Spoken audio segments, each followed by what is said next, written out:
തങ്കളം കാക്കനാട് നാലുവരിപ്പാത വിഷയത്തിൽ കോതമംഗലത്ത് കോൺഗ്രസ് പ്രതിഷേധം സംഘടിപ്പിച്ചു. നാലുവരിപ്പാത ഉപേക്ഷിക്കപ്പെട്ടത് കോതമംഗലത്തിന് വൻ തിരിച്ചടിയാണെന്നാണ് കോൺഗ്രസിന്റെ ആരോപണം. നിരവധി നേതാക്കളും പ്രവർത്തകരും സമരത്തിൽ പങ്കെടുത്തു.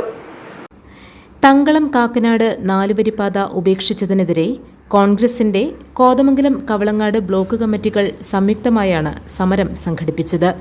PWD ഓഫീസിന് മുമ്പിലായിരുന്നു പ്രതിഷേധം. ധർണയുടെ ഉദ്ഘാടനം KPCC രാഷ്ട്രീയകാര്യ സമിതി അംഗം ജോസഫ് വാഴക്കൻ നിർവഹിച്ചു.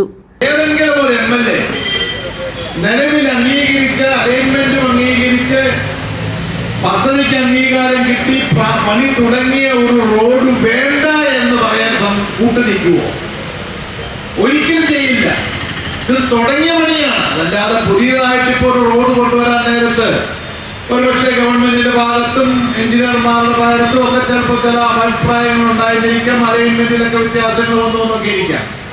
പക്ഷേ ഇത് എല്ലാ അംഗീകാരവും കിട്ടി പണി ഇവിടെ നിന്ന് സ്റ്റാർട്ട് ചെയ്ത ഒരു പദ്ധതി 1.5 കിലോമീറ്റർ പണി പൂർത്തിയാക്കി 4 വരിപ്പാത 30 മീറ്റർ വീതിയിൽ ഇവിടെ നിന്നും നേരെ ജില്ലാ ആസ്ഥാനമായ കാക്കനാട്ടേക്ക് പദ്ധതിക്ക് പൂർണ്ണ അംഗീകാരം കിട്ടി പണിയാ കൊടുത്ത, പ്രത്യേകിച്ച് UDFന്റെ കാലത്ത് പണി സ്റ്റാർട്ട് ചെയ്ത് അതിനുള്ള പണവും ആദ്യഘട്ടവും പണവും അനുവദിച്ച ഒരു പദ്ധതി 10 വർഷക്കാലം അതിനെ മൃതപ്രായമാക്കിയതിനു ശേഷം അതില്ല എന്നാണ് പറയുന്നത്.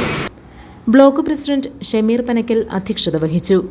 KP Babu, advocate Abu Moideen, MS Eldhose, Babu Elias, Bhanumathi Raju, KI Jacob, Prince Varkey, Eldhose Keecheri, PR Aji, Ali Padinjarachalil, Mathai Kottakkunnel, Sunny Varghese തുടങ്ങിയവർ പ്രസംഗിച്ചു. GTV news, Kothamangalam.